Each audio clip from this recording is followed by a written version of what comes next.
American, or 1 in 7, live in homes in which the income was below the poverty line.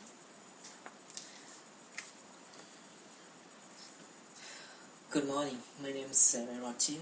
Today I'm so honored to inform you some information pertaining to my topic, poverty in America. As I was born and raised in a poor family in Cambodia, I understand how hard it is. Besides going to school, I started to work with my family when I was 12 years old. From that, I have gained an ability to deal with the poverty. Ultimately, the individual person has to take responsibility for overcoming poverty, like going to college, like all of us here today. Despite the fact that economic and income conditions have a negative impact on people's standards of living, skill training plays a significant role in empowering their minds and ability to handle poverty. To begin, I would like first to talk about the effects of the economy on poverty.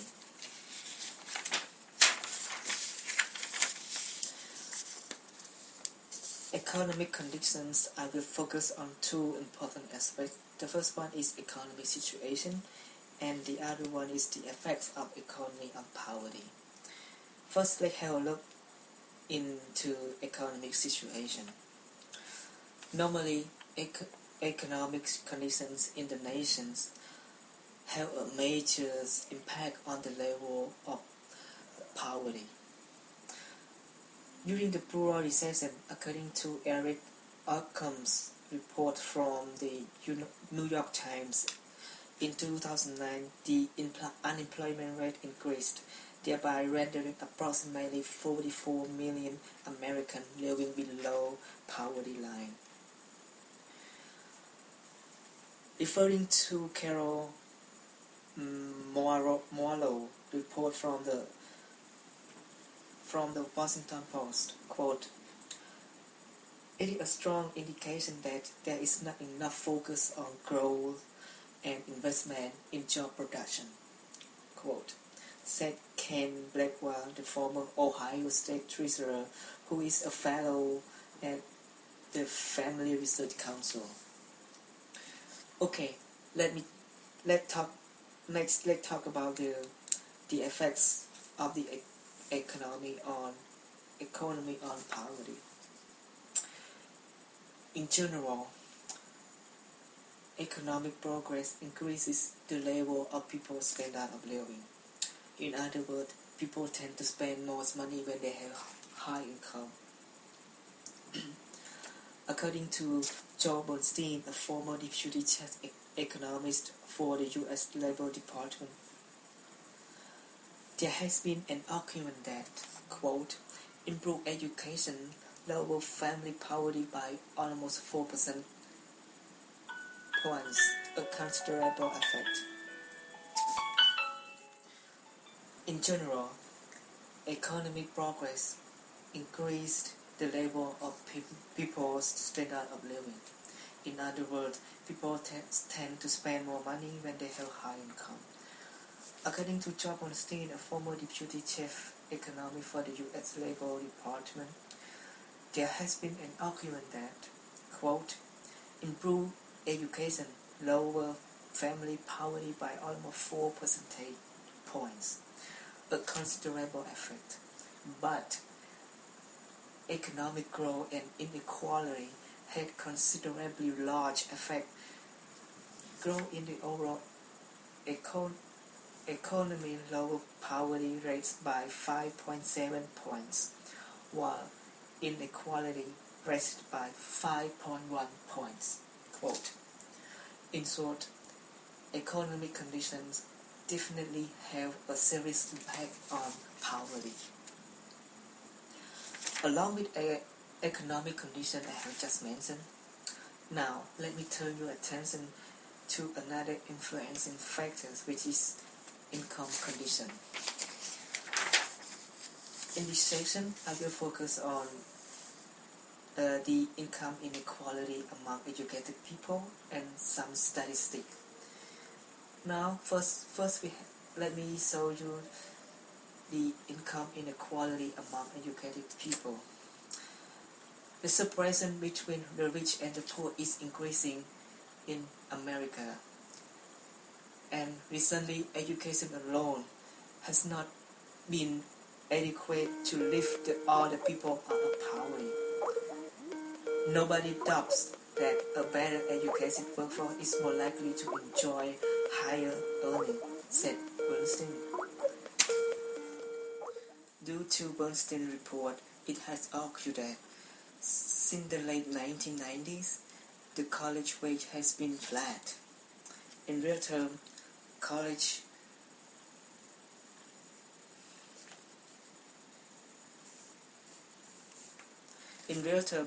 wages were up less than 2% from 2000 to 2006.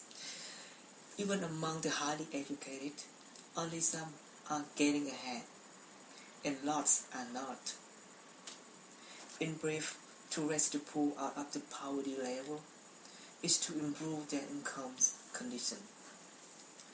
Now that you understand the negative influence of the economic and the income conditions on poverty, we are ready to explore how skill training, in addition to education, helps people develop their living.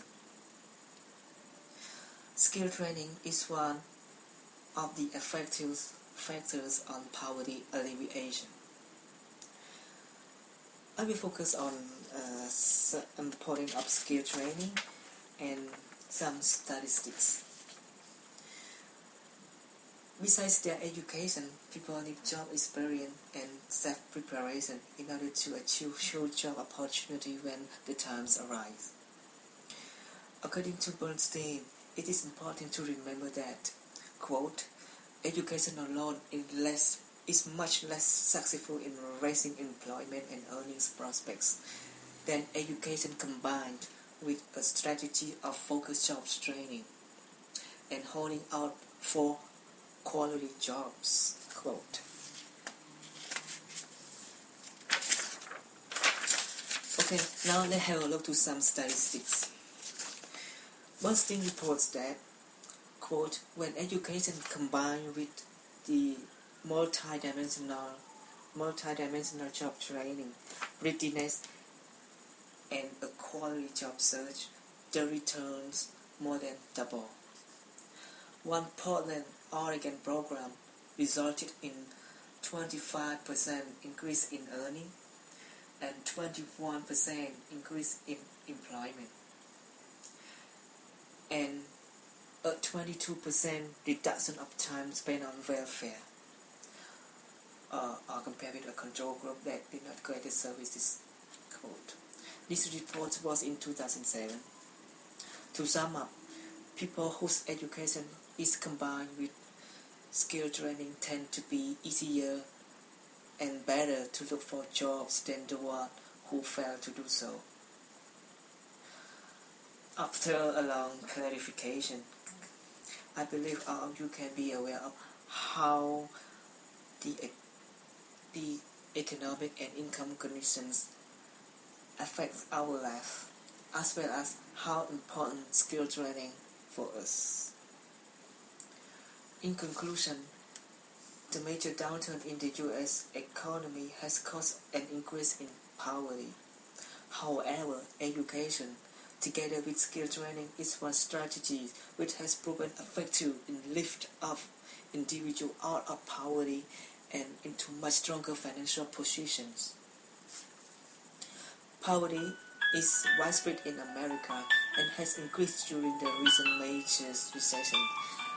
Nevertheless, individuals have power in their hand to improve their own situation through skill training, and it should be out of